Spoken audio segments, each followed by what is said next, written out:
नमस्कार। वेद, उपनिषद और पुराण हिंदू मैथोलॉजी सनातन जीवन पद्धति में वेद क्या हैं, उपनिषद क्या हैं और पुराण क्या हैं, इसको जानना बहुत ही आवश्यक है। आज के बच्चे गीता में क्या लिखा है नहीं जानते, महाभारत में क्या लिखा है नहीं जानते, रामायण में क्या लिखा है नहीं जानते। तो वेद, पुराण, उपनिषद को जानना तो उनके लिए बहुत ही कठिन बात है। इसलिए आज हम आपको वेद, उपनिषद और पुराण क्या हैं और वो किस चीज की शिक्षा देते हैं, इस बारे में आपको बताएंगे। वेद, सबसे पहला शब्द है वेद। वेद को श्रुति भी कहते हैं। श्रुति का मतलब है सुनना।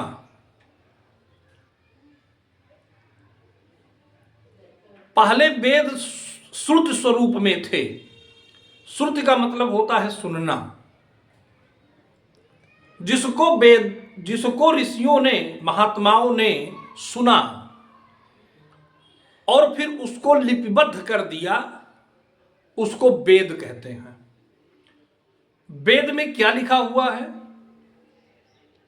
वेद में परमात्मा को प्राप्त करने का रास्ता लिखा हुआ है। जो भी दुर्गम, दुर्लभ ज्ञान है मानव जीवन से जुड़ा हुआ, जो बड़ा ही आवश्यक है,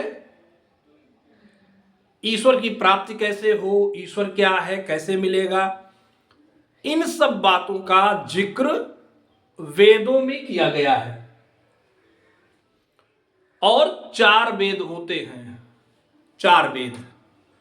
पहले वेद का नाम है ऋग्वेद, दूसरे का नाम है यजुर्वेद, तीसरे का नाम है सामवेद और चौथे का नाम है अथर्ववेद। ऋग्वेद दुनिया का सबसे प्राचीन साहित्य है, यानी कि पूरी दुनिया में वेद के पहले कुछ भी कहीं नहीं लिखा गया था। तो सबसे प्राचीन जो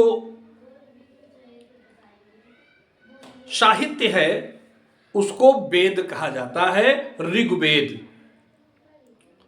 ऋग्वेद में देवताओं की स्तुति और परमात्मा क्या है, कैसे मिलेगा, इसके बारे में ऋग्वेद में लिखा हुआ है। दूसरा यजुर्वेद। यजुर्वेद का अर्थ है वह कर्म जिसको करने से परमात्मा की प्राप्ति होती है। यजुर्वेद जो यज्ञों में देवताओं की स्तुति से संबंधित है। सामवेद तीसरे वेद को कहते हैं। सामवेद संगीत से संबंधित है। गायन और संगीत से संबंधित वेद का नाम जो है सामवेद है। और चौथे वेद का नाम है अथर्ववेद। अथर्ववेद की रचना चूंकि अथर्व ऋषि ने किया, उन ऋषि का नाम अथर्व था, उन्होंने उस वेद की रचना किया जिसमें अनेकों प्रकार के बातों का संग्रह है। उसमें आयुर्वेद भी शामिल है। तो ये तो जानकारी हो गई वेदों के बारे में। दूसरा है, ये वेद हो गए, अब अगला है, उसको उपनिषद कहते हैं। उपनिषद क्या है? वेदों में जहां सूक्ष्म व्याख्या किया गया है उसी का बृहदीकरण, यानी कि किसी वेदों में जो लिखा गया उसको श्लोक नहीं कहते हैं, वेदों में जो लिखा गया लाइन उसको ऋचा कहा जाता है। वेद की पवित्र लाइन को ऋचा कहते हैं, उसको श्लोक नहीं कहा जाता। किंतु उन्हीं वेदों की ऋचाओं को, जो ऋचाएं कोई एक लाइन की अगर हैं तो उनको विस्तार दिया गया, और जहां पे उसको विस्तार करके लिखा गया उसका नाम है उपनिषद। उपनिषद उसको कहते हैं। वह भी दुनिया भर की जानकारी का बहुत प्रमुख स्रोत है उपनिषद। तो वेद और उपनिषद हो गया। अब तीसरी जो चीज आती है उसको कहते हैं पुराण। पुराण शब्द पुराण से बना है। पुराण, पुराण का मतलब क्या होता है? पुराण का मतलब होता है जो अत्यंत पुराना हो, जो बहुत दीर्घकालिक हो, उसको पुराण कहते हैं। तो वेद में जो सूक्तियां लिखी हैं, वेद में जो ऋचाएं लिखी हैं और उपनिषदों में जो सूक्तियां लिखी हैं, उसका अधिक जो है अनुवाद, जिसको कहते हैं वेदों की ही व्याख्या, उपनिषदों की ही व्याख्या पुराणों में की गई है।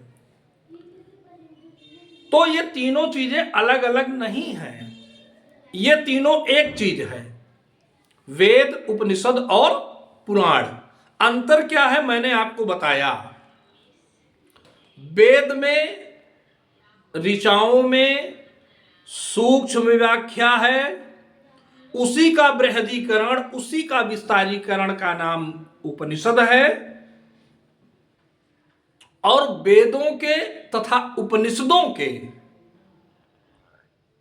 कहानियों के रूप में या कथाओं के रूप में जिसको विशेष विस्तार दिया गया उसका नाम पुराण है। महापुराण की संख्या 18 है। गीता में भगवान ने कहा है कि मैं पुराणों में श्रीमद् भागवत हूं। तो इस प्रकार से मैंने आपको वेद, पुराण और उपनिषदों के बारे में जानकारी दिया। नमस्कार।